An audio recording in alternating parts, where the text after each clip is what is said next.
If your group chat is thriving but your social life feels empty, you're not imagining it. The truth? Group chats feel like connection, but they're often just digital placeholding.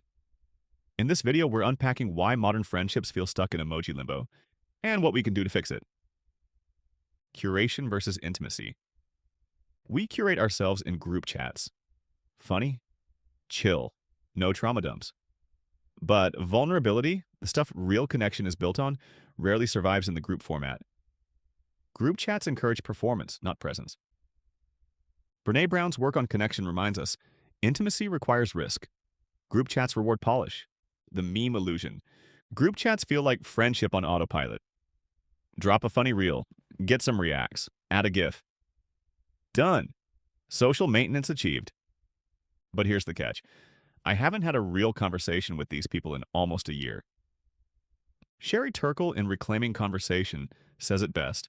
We are tempted to think that our little sips of online connection add up to a big gulp of real conversation, but they don't. Social maintenance versus social connection. Psychologists make a distinction between two types of social effort. Social connection, deep, meaningful interaction. Social maintenance, surface-level signals to keep bonds intact. Like a maintenance text. Hey, hope you're good. Send. Vanishes for 6 months. Group chats optimize social maintenance. We stay in touch, but rarely talk.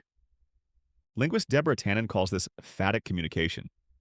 Small talk that signals connection without substance. And in group chats, phatic is the main course. The illusion of availability. We're always online. Technically reachable 24/7. That should mean we're closer. But weirdly, we feel lonelier. You're in 6 group chats, but no one to vent to. According to a 2023 Pew Research study, Gen Z reports the highest rates of digital connection and emotional loneliness. The more pings, the less depth.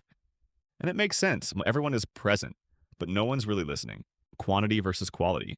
Let's talk numbers. In 1 week, 67 gifts sent, 3 memes about burnout, 1 argument about whether pineapple belongs on pizza, 0 actual "how are you" really moments. We did a poll about dogs versus cats. That counts. In digital minimalism, Cal Newport argues that connection is not equal to communication volume. We're addicted to social fragments, not relationships. So, are group chats bad? They're not bad. They're comforting, hilarious, and necessary, but they're also not enough. As Turkle puts it, face-to-face conversation is the most human and humanizing thing we do. Try actually meet a friend for a beer and catch up, or just message one friend directly. Ask how they're really doing. But this is terrifying. In conclusion, group chats might not be a full substitute for real connection, but they can be a starting point. Don't ghost, subscribe, and I'll see you in the next one.